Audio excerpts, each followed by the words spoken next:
नमस्कार दोस्तों, एवाई media news में आपका स्वागत है। मैं हूं आपके साथ दुष्यंत। इस वक्त हम मौजूद हैं अलीपुर इलाके के यमुना किनारे पर, जहां पर आपको बता दें कि इन दिनों एनजीटी के आदेश है कि इस यमुना किनारे जितने भी किसान फसल लगाते हैं वो अब इस यहाँ पर फसल नहीं लगा पाएंगे, क्योंकि उनके ट्यूबवेलों के जो कनेक्शन है वो अब काटने के नोटिस आ चुके हैं। हालांकि आपको पूरा माजरा बता दें कि यहाँ जो आपको बता दें कि इन दिनों धान की फसल जो है वो अब लगनी है। दिल्ली में और हरियाणा में तमाम के राज्यों में धान की फसल इन दिनों लगती है, जिसमें कि जो पानी की जो है पानी ज़्यादा चाहिए होता है। लेकिन ऐसे में जो दिल्ली के किसान हैं वो अब धान की खेती नहीं कर पाएंगे, खास करके जो कि यमुना किनारे रहता है, क्योंकि एनजीटी के आदेश है कि जितने भी यमुना किनारे खेती करते हैं किसान वो अपने खेतों में जहरीला दवाइयाँ छिड़कते हैं, और जिसकी वजह से जो यमुना का पानी है वो प्रदूषित हो रहा है। आप साफ तौर पर देख सकते हैं कि ये ट्यूबवेल है, ये ट्यूबवेल यमुना के ठीक उसी किनारे पर है, जो कि इन खेतों में इन दिनों धान की जो फसल है उसमें पानी देने का कर। लेकिन अब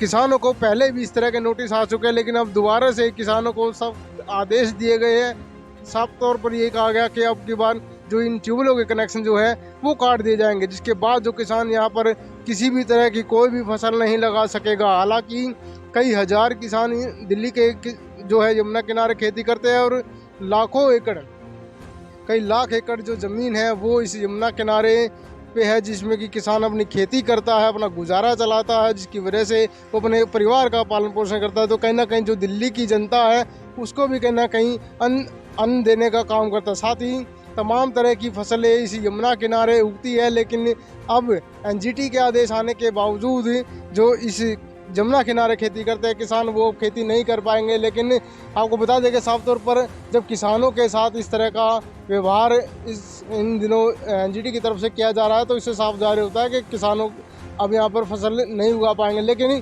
कहीं ना कहीं जो दिल्ली में काफ़ी इंडस्ट्री एरिया है जिनमें केमिकल, तमाम तरीके के जो केमिकल है दवाइयाँ हैं वो वहाँ पर बनती है। उनको जो नालियों का पानी है वो यमुना में आकर मिलता है, जिससे कि यमुना सबसे ज़्यादा वही प्रदूषित करते हैं, क्योंकि तमाम फैक्ट्रियाँ इस रिहायशी इलाकों में भी चलती है, जो कि अपना गंदा पानी, जो केमिकल का पानी इन नालियों में छोड़ती है। लेकिन उसी पानी को बड़े नालों के जरिए इस यमुना में छोड़ा जाता है। लेकिन जब एनजीटी उन पर सख्त एक्शन नहीं लेती, लेकिन इन दिनों जब किसान जो पूरी दिल्ली को, अपने परिवार को पालने के लिए इस तरह की खेती करता है, तो उस किसानों के साथ इस तरह का व्यवहार अब दिल्ली में देखने को मिलेगा। फिलहाल कई सालों से ये नोटिस आते जा रहे थे, लेकिन अब की बार जो सख्त आदेश दे दिए है कि इस तरह जो खेती करते थे किसान, जो अपने ट्यूबवेल के जरिए अपने खेतों में पानी देते थे, वो अब पानी नहीं दे पाएंगे।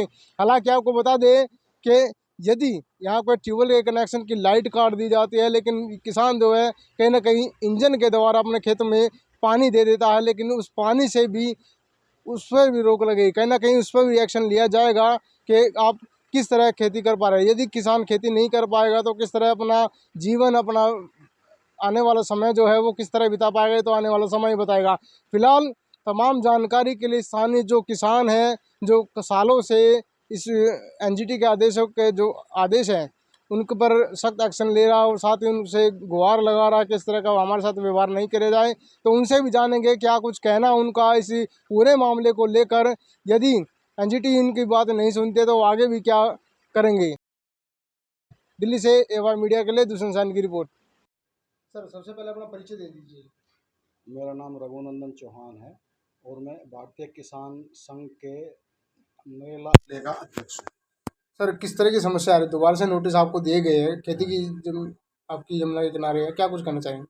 ये एक्चुअल में 2019 में वो निकाला था, ये नोटिस जो है ना एसडीएम ने आकर पी सागर, ठीक है जी। उन्होंने ये निकाला था बिजली कनेक्शन काटने के लिए।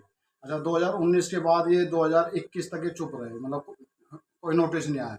21 से फिर जो ना आने शुरू हो गए नोटिस वगैरह, मैसेज जो आते हैं फोन पे बिजली कनेक्शन जो काटने के लिए। अच्छा, अगर हमारे बिजली कनेक्शन जो कट जाएंगे तो खेती नहीं हो पाएगी, बच्चे बच्चे भूखे मर जाएंगे। हम अपना वो कैसे करेंगे गुजारा? हम तो इसी पे डिपेंड है, खेती पे ही। बिल्कुल। और कोई जो साधन तो है नहीं। तो या तो अगर सरकार जमीन को लेना ही चाहती है तो एक्वायर कर ले भाई। बिल्कुल। आज का जो रेट है उस रेट से एक्वायर कर ले। सुरेंद्र कुमार है जी। सुरेंद्र जी, क्या जमुना की क्या स्थिति है खेती की आपकी? जमुना की स्थिति तो बहुत बढ़िया है जी, खेती की बहुत बढ़िया फसल होती है हमारे यहाँ पे। कोई किसी तरह की कोई दिक्कतबाजी नहीं है। पर अब दिल्ली सरकार 2 साल से तो हमें इतना परेशान करके रख दिया है कि कनेक्शन बार बार मैसेज भेज दिए, कनेक्शन काटेंगे, एनजीटी का ऑर्डर है, बहुत इसमें प्रदूषण फैल रहा है।